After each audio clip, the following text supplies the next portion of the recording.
In England, among girls between the ages of 15 and 20, 1/3 worked as servants. Today, we'll dive deep into the class society of the Victorian era, exploring the lives of the upper, middle, and working classes. From the luxurious lifestyles of the wealthy to the hardships faced by the working class, we'll uncover the mysteries, fashions, and challenges of a time gone by. If you find this video interesting, please support us by hitting the like button. Now, let's get started. While class distinctions have deep historical roots and remain evident in many societies today, the gap between rich and poor in the Victorian era, intensified by the Industrial Revolution, was particularly stark. First, let's look at the horrific class society of the time. The upper class consisted of royalty, nobility, and people with titles. They were born into great wealth and simply inherited mansions and land. Many in the upper class, due to their inherited wealth, were unfamiliar with the concept of manual labor and often never had to work. In their expansive lands, they operated dairy farms and other businesses, further increasing their wealth. As time went by, some aristocrats expanded into shipping and industry, further increasing their wealth. Typically, upper-class men inherited seats in the House of Lords, allowing them to participate in politics. This was a lifetime position or appointment. They had enormous wealth, access to politics, and were extraordinary. The middle class included professionals like doctors, lawyers, and bank managers. They earned their wealth through their work. The middle class consisted of individuals who earned their wealth through hard work and enterprise. In the past, there were only aristocrats and commoners. So this position was a new wealthy class created by the Industrial Revolution. And then there was the working class. The working class made up the majority of the Victorian population. They could not get involved in politics and lived very poor lives. They spent their time working for the upper and middle classes for a wage. But within this working class there was also a class. Those with specialized skills belonged to the higher strata of the working class. Blacksmiths, hardware and lace makers, and other jobs that required skill and expertise had higher incomes. The lower tiers of the working class primarily comprised individuals employed in factories and on farms. They worked long hours in harsh conditions and lived in very unsanitary conditions, with their families gathered in one small room. Let's examine the types of houses they lived in based on their class. Wealthy families lived in large houses with 3 or 4 floors, equipped with several toilets and baths. Much like the homes of today's affluent, they had a group of servants in the house, led by a servant leader called a butler, and female maids and male servants who did all the housework. The upper-class people didn't have to do any of these house chores, such as cleaning, laundry, and serving rice. Additionally, the homes of the wealthy were equipped with new inventions like phonographs, telephones, and light bulbs. In contrast, how did the working class live? Most poor families lived in apartments. Some of them shared one room with 2 or more families.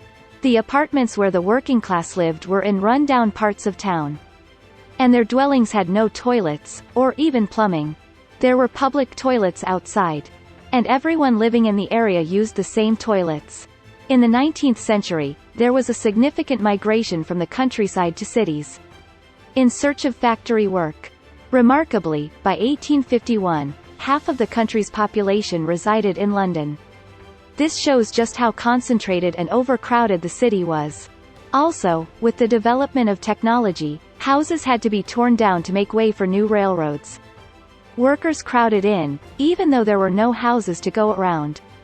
As a result, rents skyrocketed, and the number of people unable to pay skyrocketed. With limited places to sleep, makeshift shelters resembling coffins emerged for the homeless. These crates were beds for the working-class poor, who could sleep on their backs for 4 pennies. It was warm, and included food. And there was another option for 1 penny. You could sit on a bench in the shelter at night. But while sitting and resting was okay, sleeping was not. The shelter staff monitored them throughout the night, ensuring they didn't sleep, often shaking them awake with reminders. We could also sleep on a bench if we paid 2 pennies. In the morning, however, the rope would be mercilessly cut off, forcing us to get up early. Interestingly, Some upper-class individuals, curious about working-class life, would mimic them by wearing lower-class attire. Interestingly, some upper-class individuals, curious about the working-class life, took to spending a night in a slum as a popular activity. At first glance, this may seem like entertainment in poor taste. But it's certainly better than complete indifference. Over time, this experience helped to lower the barriers between the upper and working classes. Wealthy Victorian women adorned themselves with elaborate hats. Hats became an essential part of their grooming and gradually grew in size. Beautiful hats were made of velvet or satin and shaped with wire. They were decorated with braids, feathers, ribbons, flowers, fruits, and even stuffed birds, which were sometimes placed in the hat for the sake of being fashionable. And not to be confused with anyone else. Bird feathers were especially popular, and peacocks, ostriches, and birds of paradise, especially ostriches, were endangered. And fashion would spread and become more and more fashionable. Feathered hats gained popularity across various classes. The slaughter of many birds was repeated for the sake of fashion. These horrific practices continued until women rose up to advocate for the protection of birds. Hat pins, pins that were thrust into the hat from the outside and held in place by the hair, also became popular. While ordinary women had a few hat pins to match their attire, affluent women often collected them as prized possessions. The details and intricacies of shoes also evolved during this period. An interesting tidbit from this era is that it wasn't until the 19th century that shoes were designed specifically for the right and left foot. Until then, people wore the same ones on both sides. It's a bit painful to imagine, isn't it? Gradually, women's boots came into fashion and became a very popular fashion item. Boots were quite expensive and became a symbol of upper-class women. Also, their attire, with styles that emphasized their figures, combined with corsets and heavy dresses, made them stand out. These outfits were not just for fashion, but also signaled their status, almost saying, "I don't engage in manual labor." Thus, the wealthy women dressed up in fancy clothes and attended dances and social parties to show them off. Working-class women, on the other hand, lived a very different life. Clothes made of rags. Clothing was only for practical purposes. And they wore cheap, durable items for working long hours for low wages. They also worked as servants in upper-class mansions. In this case, it wasn't as strenuous as in the factories. But it was hard, at least 12 hours of work, 7 shifts a week. There, sturdy clothes and aprons were a necessity. Servants who rose to the top were given neat uniforms, as they could be seen by visitors. They wore aprons with white collars and cuffs and trimmed with lace. In some cases, they would go to a workhouse, a facility that provided a place to live and work. This was also quite a horrible place, stuffy and disease-ridden. Here, they wore workhouse-specific uniforms designed to last. And the uniforms were made of rough material and given to them to wear out. Clothing in any era is a sign of status. And this was also true in the Victorian era. In the Victorian era, funerals weren't just about mourning. They also served as displays of wealth and status. When a family member died, the clock was stopped at that hour. A circle made of laurel, tied with a black ribbon, was hung over the front door to announce the death. Then, as the body was carried from the house to the cemetery for burial, the mourners walked behind it on foot or in horse-drawn carriages. Upper-class funerals featured long funeral processions. After the burial, a sumptuous meal was served. On the other hand, what was done when a loved one died? But the family could not afford to bury him or her, or when people lived in workhouses or were homeless. A burial for the poor was practiced. This was considered shameful during this period, and was to be avoided as much as possible. Deep holes were carved into the cemetery, and when people died, they were piled up there in increasing numbers. In some cases, people were not buried.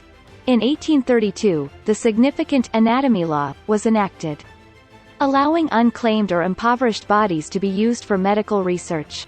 This law permitted bodies, which were unclaimed or too poor for a funeral, to be used by hospitals and universities for medical dissection. This had 3 purposes. The first was to prevent the so-called fine family graves from being vandalized. What a surprise, at this time. Thieves were stealing bodies from graves and selling them to universities and other institutions. What the universities were buying them for was to dissect them for surgical practice and medical development.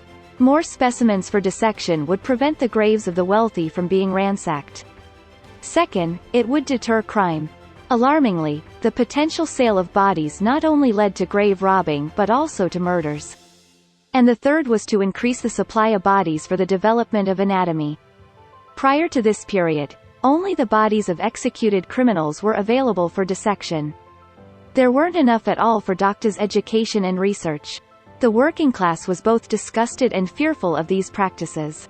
The matter generated controversy, but it remained so for almost 150 years. Anatomy was developed by leaps and bounds with the donation of human remains. Today, in the 2020s, we all benefit from these medical advancements, regardless of our social standing. This provides a glimpse into the lives of those who navigated the complexities of a class society. Thank you for watching. Don't forget to like, comment, and subscribe for more insightful content. Take care and see you in the next video. Goodbye.